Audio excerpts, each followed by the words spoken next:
Hello, my name is Richard Sumich. I'm the Vice President of Communications for Hewlett-Packard, Asia Pacific and Japan. I've been working in the field of communications for around 20 years, both in Australia and New Zealand and here in the Asia Pacific. The role of the PR practitioner ultimately is to positively influence the public towards their company, their brand, their cause, their product or service. Essentially, you could see them as a bridge between content and stakeholders. And the most critical of that is really the journalists, and they're there to help them create compelling and interesting stories that the public will want to read. The role of the journalist is essentially to create great content that will draw the reader to the page or the publication. In many ways, they're there to educate, to inform, to entertain, to investigate, in varying degrees depending on the publication. You know, in many instances, the journalist has a very special, elevated status because of their perceived impartiality and also their readiness in many cases to speak truth to power.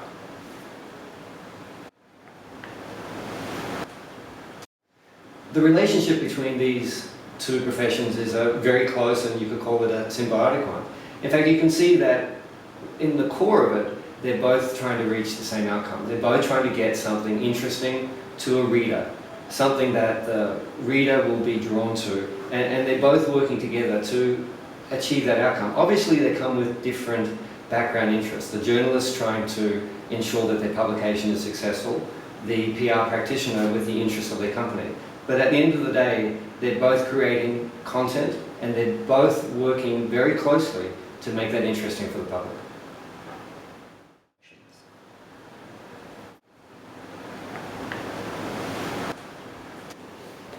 So really, like any relationship, trust underpins that between the journalist and the PR practitioner.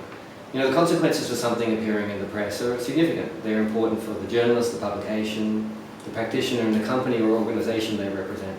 So trust is important. Transparency of information and intent and accuracy, all those things come together. And without it, the relationship just doesn't work at all. Well, the relationship has changed quite a lot, particularly in the last 8 to 10 years. I mean, we've seen what is nothing short of a revolution from the days of print to online, and that's been dramatic. You know, the tech revolution and that change has really put a lot of pressure on the commercial side of organizations. You know, they've had their profits cut in many instances and found it hard to generate revenue from the content. And that's really driven an issue of resources and time and a commitment to investigation and sourcing and developing stories. So across that, you would say now the journalists I speak to are faced with a very difficult situation. They're forced to produce more stories in more places, and certainly with a lot more immediacy than they have ever had to do before. And that pressure on them has just increased and increased, while the resources have gone down. And that's been quite a difficult situation. The implications for the PR practitioner are huge, and the relationship with the journalist are huge. You know, journalists now faced with reduction of resources and availability of time itself have become far more reliant on PR practitioners to provide them with content, to provide them with news, to provide them with information that they probably just wouldn't have the ability or reach to get without that being in place. So it's changed. And also with that, the speed has changed how things are published. You know, the journalist has to get out really fast to be ahead of their competition. So often that means as they get information from the PR practitioner, they are in a race against time to get that online first. And it means that often there really is no filter or a limited filter between when the information is provided and when it suddenly appears as news. It's immediate, it's fast, and it's changed everything in the relationship. I'm sure in some ways there can be that temptation. You know, you provide the information straight away and you know it's going to, in many cases, go straight online or in publication. But you know, that's going to be very short-lived. It's a bit like writing blank checks for your builder or for buying things. It's just not going to work. But it does really bring into that core question of, you know, what is often perceived as the conflict of interest between a practitioner who's doing the bidding of their company and the journalist and their need to be impartial and write great stories. But when you think about it for a moment, you know, the level of scrutiny for publications for articles now is really significant. The engagement with the community, the engagement with people who look and comment and read, and the reader's ability to provide feedback is immense. That means that the inaccuracies are going to be shown up very, very quickly. And the journalist really has a heavy responsibility as a gatekeeper of information. If anything has brought those two needs closer together and that trust, in fact that immediacy has helped drive it. So really, in reality, many journalists and I think PR practitioners have come to the same conclusion. They're both in the same boat together. They both have to work in a relationship over a period of time. Sure, in building trust, I think one of the first things is the content and the value exchange. It really amazes me how many PR practitioners are so consumed by their own company or product or their own story, they really forget about what is in it for the journalists and what really matters to them. The single most important thing you can do to build trust is provide valuable content, unique content that allows the journalist to write a story that just stops people in their tracks and make them want to read, and it really builds their reputation. So thinking about that, you have to start by really understanding what the publication is, what the journalist cares about, and what sort of angle they could deliver for their readers. And that really means telling a story and building an amazing story. An example, one of my team did some work not too long ago for GE, the GE medical imaging side of things. This is not necessarily a hot topic in people's daily lives. They don't look at what brand the X-ray machine in the hospital is. It's not visible to them.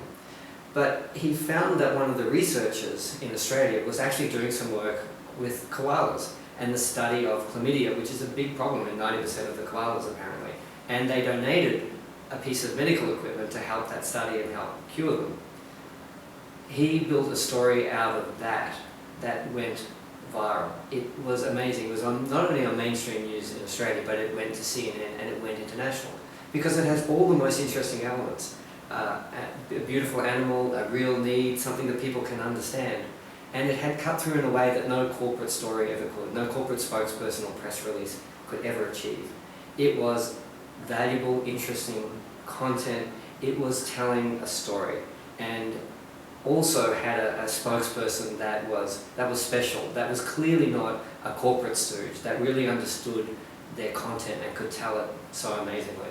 So really, if you think about that, how you make sure that you deliver those stories, make sure that your news really is news, that's when the journalists will come to trust and rely on you. Within that, of course, are the very fundamental and critical basics: transparency, accuracy, honesty, thinking about giving examples, statistics, quotes and information, and giving it in formats that the journalists can readily use and that they can understand what the story is without having to dig through everything. These are some of the fundamental foundation hygiene practices that also build that trust with the journalist. So this is really where you start. The content is king, the news is king, the story is king.